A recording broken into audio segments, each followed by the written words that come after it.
எத்தனை பேர் எங்களோட மீனாட்சி அம்மன் திருக்கல்யாணம் பார்த்துருக்குறீங்க மதுரையில்?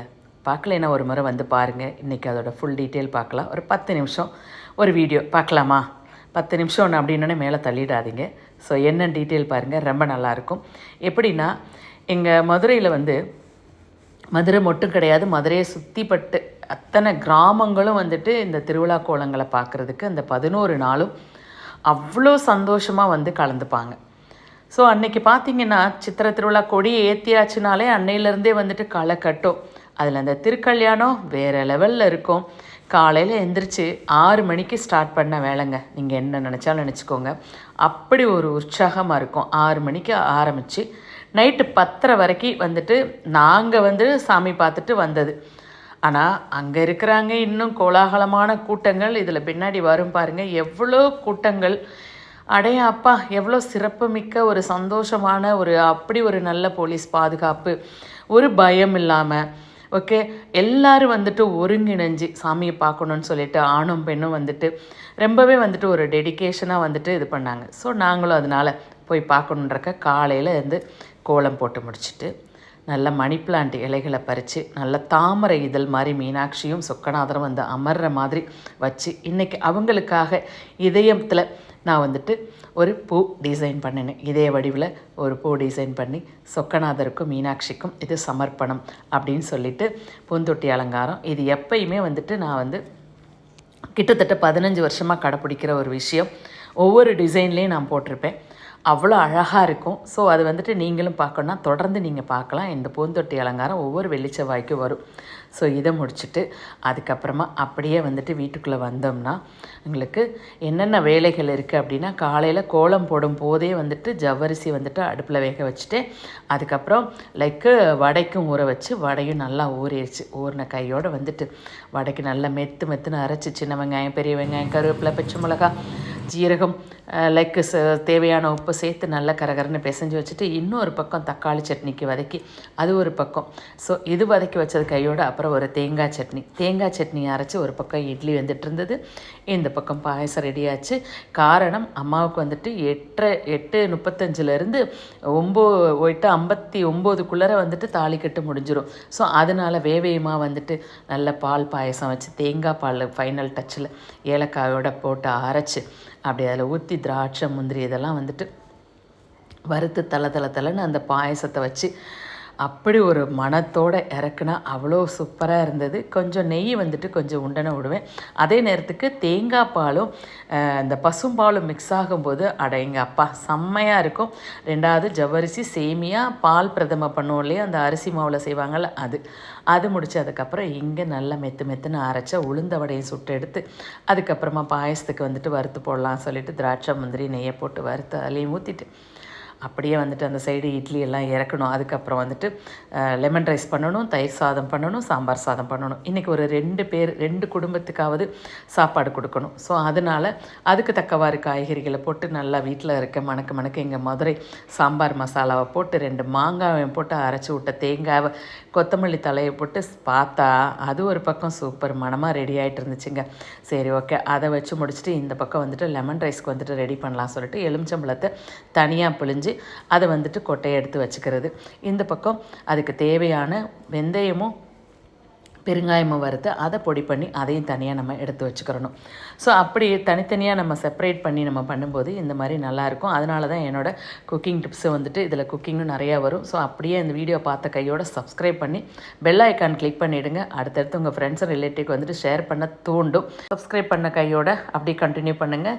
இப்போ இதில் இஞ்சி, பச்சை மிளகாய், மிளகாய் வத்தல், நல்லெண்ணெய், கடுகு, உளுந்தம்பருப்பு, கடலைப்பருப்பு, சமையல் கடலைப்பருப்பு, வேர்க்கடலை, அதுக்கப்புறம் முந்திரி பருப்பு எல்லாம் போட்டு மொறுன்னு வறுத்து அந்த நம்ம இடித்து வச்ச மசாலாவையும் அதோட போட்டு பொரிய விட்டு அப்படியே அந்த சாதத்தில் போட்டு கிளறி எடுத்தாச்சு. எலுமிச்சம்பழம் ஊற்றி அதுக்கப்புறம் தயிர் சாதமும் சூப்பராக ரெடி. பால் நிறையா இருக்கணும், தயிர் வந்துட்டு கம்மியாக இருக்கணும். அப்போ தான் இந்த வெயிலுக்கு வந்துட்டு நைட்டு வரைக்கும் வச்சிங்கனாலும் புளிக்காது. ஸோ அந்த 3 ரைஸும் ரெடி. இப்போ சாமிக்கு வந்துட்டு தழுக போடணும். ஸோ அதனால் அது வந்துட்டு தழுக போடுறதுக்கு வடை பாயசம், நம்மளோட 3 வகை சாதத்தோட வெத்தலை பாக்கு வச்சாதான் வந்துட்டு இது நிறைவேறும். அதனால் வெத்தலை பாக்கு வச்சு சிவலிங்கத்துக்கு அப்படியே வந்துட்டு அபிஷேகம் பண்ணிவிட்டு அப்படியே சரி பிரசாதம் வந்துட்டு நம்மளோட ஃப்ரெண்ட்ஸுகளுக்கு கொடுக்கலாம் அப்படின்னு சொல்லிட்டு அவங்களுக்கும் 2 பிளேட் எடுத்து அவங்க வீட்டில் 2 பேரா 4 பேரா எத்தனை பேர் இருக்காங்களோ அதை கணக்கு பண்ணி நம்ம கொடுத்தோம்னா அன்றைக்கி அவங்களோட வயிறு பசி ஆறும். ஸோ ஒரு சந்தோஷம் நமக்கு.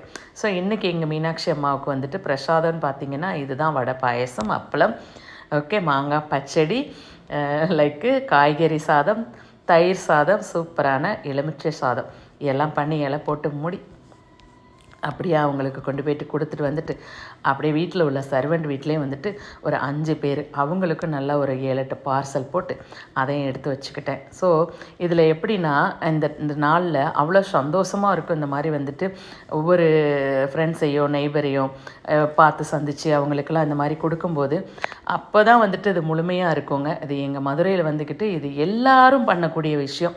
அவ்வளோ தூரம் வந்துட்டு அவங்க வீட்டு கல்யாணமாக நினச்சி வந்துட்டு ஒவ்வொருத்தரையும் வெல்கமிங் பண்ணுறதும் என்ன, அவங்களுக்கு சந்தோஷமாக செஞ்சு கொடுக்குறது என்னன்னு சொல்லியிருக்கோம். அப்படியே முடித்து ஒரு தூக்கம் தூங்கி எந்திரிச்சு சாமி கும்பிட்டு கோவில் பார்த்து கிளம்பி போனால் தேர்மூட்டி தெருவில் இவ்வளோ கூட்டமாக, இதுக்கு மேலேயும் கூட்டம் இருந்துச்சு. என்னால் கவர் பண்ண முடியல. பிகாஸ் அவ்வளோ சுற்றி அம்பிட்டு ஒரு கோலாகலமான கூட்டங்கள் பார்க்கவே கண்ணுக்கு நிறைஞ்சிருந்துச்சு. பத்தலை. ஓகே, நம்மளோட கண் விசன் வந்துட்டு பத்தலை. இன்னும் ஒரு 10 கண் நமக்கு இருந்ததுன்னா நல்லா இருக்குமோ அப்படின்ற அளவுக்கு வந்துட்டு அம்பிட்டு ஒரு சந்தோஷம், அப்படி ஒரு மனசில் ஒரு குதிகலம். ஏன்னா நம்மலாம் இந்த மாதிரி கூட்டங்களையெல்லாம் பார்க்கணுன்னா நம்ம வந்துட்டு கொஞ்சம் யோசிப்போம், பயப்படுவோம். ஆனால் எல்லாம் பார்த்திங்கன்னா இந்த வெயில்னு பார்க்கலங்க. ஒரே மீனாட்சி அலங்காரம் என்ன, சொக்கநாதர் அலங்காரம் என்ன, கருப்பசாமி அலங்காரம் என்ன, வா அவ்வளோ அழகாக இருந்தது. கோலாட்டம் வந்து அங்கங்கே நின்று ஒவ்வொருத்தவங்களுக்கும் வந்துட்டு வேஷம் போட்டு பார்க்குறத வந்துட்டு நம்ம அவங்கள வர்ணிக்கிறதுக்கு மாதிரியே நமக்கு ஆசை வரும். அந்தளவுக்கு அந்த குட்டீஸுங்களுக்கு ஜடத்தை வச்சு அவ்வளோ அழகாக பண்ணாங்க. ஸோ அப்படியே வந்துட்டு மெதுவாக வந்துட்டு சிவப்பு நிற சிவபெருமானோட சின்னம் போட்ட அந்த சிவலிங்கம் போட்ட கொடிகள் வர ஆரம்பிச்சிச்சு. நாங்கள் எல்லோரும் குஷியாகிட்டோம் சாமி வரப்போகுதுன்னு. ஏன்னா இங்கே வந்துட்டு நிற்கிறது 4 மணிலேருந்து நிற்கிறாங்க, கிட்டத்தட்ட 4.5 மணி நேரமாக. சரியோ? ஸோ 4.5 மணி நேரம் நின்று இந்த சாமியை வந்துட்டு நம்ம ஒவ்வொரு வருஷமும் நாங்கள் இப்படி தான் வந்துட்டு பார்ப்போங்க.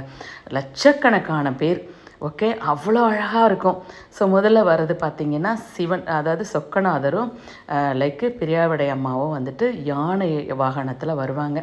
அது 2 ஐயரும் நின்று அங்கே இங்கே அவங்களோட பூக்களை வந்துட்டு நம்ம மேலே தூக்கி போடும்போது அப்பா எனக்கு வேணும் அப்படின்னு சொல்லிட்டு, ஏன்னா நம்ம கடைகளில் வாங்குவோம் பூக்கள், ஆனால் அந்த சாமி மேலேருந்து நமக்கு அந்த பூக்கள் நம்ம கையில் வந்து விழும்போது இருக்கிற சந்தோஷம் இருக்கும் பார்த்திங்களா. அப்போ நமக்கு தெரியும் அப்பா உன்னோட பிளெஸ்ஸிங்ஸ் வந்துட்டு எங்களுக்கு கிடச்சிருச்சு அப்படின்ற மாதிரி ஒரு ஒரு மனசில் ஒரு கோலாகலமான ஒரு சந்தோஷம் வருங்க. ஸோ அது ஒவ்வொரு வருஷமும் நாங்கள் அதை வந்துட்டு அனுபவிக்கிறோம். அவ்வளோ அழகு எங்கள் மதுரையில் உள்ள அப்படி ஒரு ஸ்பெஷல். சரி, அவங்கள பார்த்து அவங்ககிட்ட தேவையானதெல்லாம் கோரிக்கைகள் எல்லாம் அவங்ககிட்ட சொல்லி முடிச்சுட்டு அப்படியே பார்த்தா அம்மாவுக்கு ஜோடிச்சிருந்தாருங்க பாருங்கள். இந்த பூப்பல்லாக்கு எவ்வளோ அழகு, அடேங்க அப்பா, நீங்களே பாருங்களேன். அப்படி மல்லிகை பூ தாங்க, ஃபுல் அண்ட் ஃபுல் சரசரமாக மல்லிகை பூவை வச்சு மேக்ஸிமம். அப்புறமா வந்துட்டு செண்பகப்பூ, சம்மங்கி. ஓ மை காட், அம்மா அப்படியே ஜொலிச்சா. இந்த இதில் எப்படின்னா அம்மா வரும்போது அம்மாவுக்கு வந்துட்டு நாங்கள் எல்லாருமே பூ கொடுப்போம். ஏன்னா அந்த கல்யாண பொண்ணு அப்படி தான் கருதுவோம். எங்கள் வீட்டு கல்யாணம் அப்படின்ற மாதிரி நாங்கள் சந்தோஷப்படுவோம். ஸோ அவங்களுக்கு நாங்கள் தான் வந்துட்டு எல்லோரும் இப்படி பூ வாங்கி வச்சுருக்கதை கொடுத்து அவங்களோட அருளை வந்துட்டு வாங்குறது. ஸோ அது ரொம்பவே நல்லா இருந்தது பார்க்குறதுக்கு. அவ்வளோ ஒரு சந்தோஷம். அந்த பூ அலங்காரத்துலேயும் சிவலிங்கம் போட்ட அந்த டிசைன்ஸ்லாம் பண்ணி அந்த பூ அலங்காரம் பண்ணியிருந்தாங்க. அது முடித்த உடனே திருப்பரங்குன்றத்துலேருந்து முருகப்பெருமான் வந்துட்டு அம்மா கல்யாணத்துக்கு வந்தவர். ஸோ அவரையும் வந்துட்டு பார்த்தோம். பின்னாடியே அப்படியே அம்மா அப்பா பின்னாடி அவரும் வந்தார். சரி, அவர் மட்டும்தானா அப்படின்னு சொல்லி பார்த்தீங்கன்னா வீரராகவ பெருமாள், அடேங்கப்பா, அவர் ஒரு மனைவியோட அங்கே சத்தத்தை கேட்டிங்கன்னா அப்படி ஒரு சத்தம். நான் பேசுகிறதுக்கே உங்களுக்கு புரியாதுன்றனால தான் நான் வந்துட்டு ரெக்கார்ட் பண்ணிகிட்ருக்கிறேன். அந்த அளவுக்கு ஒரு பயங்கரமான கோலாகலமான சத்தங்க. அப்பப்பப்பப்பா, கேட்க கோடி இது வேணும் பாருங்கள், சத்தம் கேளுங்க.